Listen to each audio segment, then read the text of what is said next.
तोपर्यंत ABP माझावरती break नसेल, त्यामुळे ब्रेक फ्री निकाल, अचूक निकाल, वेगवान निकाल तुम्ही एबीपी माझावरती पाहू शकाल। आणि यातली आणखी एक अपडेट म्हणजे ऑलरेडी भाजपचे 3 नगराध्यक्ष बिनविरोध आलेले आहेत, त्यामुळे निकाल लागायच्या आधीच 3 ठिकाणी भाजपने आपला झेंडा फडकवलाय। 3 नगराध्यक्ष त्यांचे बिनविरोध आले। 288 पैकी दोंडाईचा आणि अनगर नगरपंचायतीत सर्व नगरसेवकही बिनविरोध आले आणि त्यामुळे आधीच भाजपने आपलं अकाउंट उघडलेलं आहे। तर निकालामध्ये भाजप सर्वात मोठा पक्ष राहण्याची शक्यता व्यक्त होती आणि शक्यता चंद्रशेखर बावनकुळेंनी व्यक्त केली आहे। पण इंटरेस्टिंग गोष्ट अशी की काही वेळापूर्वी विजय वडेट्टीवार काँग्रेसचे नेते ते सुद्धा असा दावा करतायत की भाजप सत्तेत आहे, त्यांनी सर्व शक्ती वापरलेली आहे, त्यामुळे निवडणुकीत भाजप क्रमांक 1चा पक्ष असेल तर काँग्रेस हा क्रमांक 2चा पक्ष असेल। दरम्यान शिंदेची शिवसेना आणि अजितदादांची राष्ट्रवादी काँग्रेस यांना सुद्धा अनेक जागांवरती यश मिळवणं शक्य होईल असा तज्ज्ञांचा अंदाज आहे। एक गोष्ट इथे लक्षात घ्यायला हवी की सगळी राजकीय समीकरणं या निवडणुकांमध्ये पूर्णपणे पालटलेली आहेत, बदललेली आहेत। बऱ्याचशा ठिकाणी महायुती झालेली नाही, महाविकास आघाडी झालेली नाहीये। जे सत्तेमध्ये एकत्र आहेत ते या निवडणुकीत एकमेकांच्या विरोधात लढलेले आहेत, तर महाविकास आघाडी सुद्धा त्यांच्यामध्ये तेच चित्र पाहायला मिळते। राज्यातल्या अशा बऱ्याच नगर परिषदा आणि पंचायती आहेत की जिथे अनेक नेत्यांच्या सगळे सोयऱ्यांना प्राधान्य दिलं जात आहे। तिथे काय झालंय बघावं लागेल।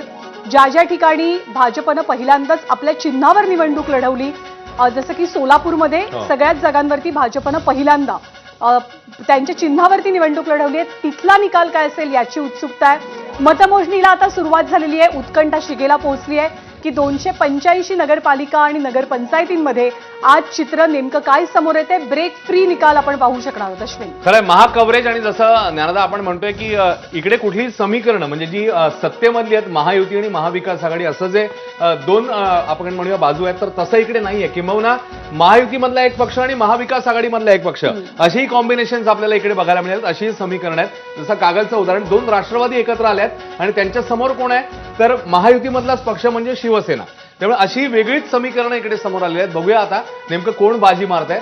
मात्र आता मतमोजणी जी आहे ती सुरू झालेली आहे, 10 वाजून गेलेली आहेत आणि त्यामुळे कुठल्याही क्षणी आता पहिला कल ज्ञानदा आपल्या हाती येऊ शकतो। आणि या निवडणुका महापालिका निवडणुकांच्या आधी पार पडल्यात, त्याची मतमोजणी सुद्धा महापालिकेला जेव्हा जेमतेम 20 दिवस शिल्लक आहेत तेव्हा ती होतीये।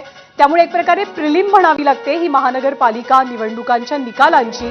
खरं तर स्थानिक स्वराज्य संस्थांमध्ये गणितं फार वेगळी असतात, त्याची तुलना आपण विधानसभा, विधान परिषदा किंवा लोकसभेच्या निकालाशी करू शकत नाही, तशीच ती महानगरपालिकेशी करणं सुद्धा थोडंसं अवघड बनतं। पण कार्यकर्त्यांचं मनोबल उंचावणं, पक्ष म्हणून आपण तळागाळामध्ये किती स्ट्रॉंगली पोहोचलेलो आहोत याचा संदेश कार्यकर्त्यांना देणं, एक प्रकारे तोच हिडन मेसेज मतदारांपर्यंत पोहोचवणं, यासाठी या निवडणुका निश्चितपणे फायदेशीर ठरतात कोणत्याही पक्षाला। आणि एका मोठ्या निवडणुकीच्या आधी या निवडणुका पार पडत असल्यामुळे त्याचं महत्त्व वाढतंय। कणकवलीतनं अश्विन अपडेट आहे। खरंय, कणकवलीमध्ये आपण जाणार आहोत कारण कणकवलीमध्ये संदेश पारकर यांच्या विजयाचे बॅनर झळकलेत आणि अनेक ठिकाणी असे बॅनर झळकल्याचं आपल्याला पाहायला मिळतंय।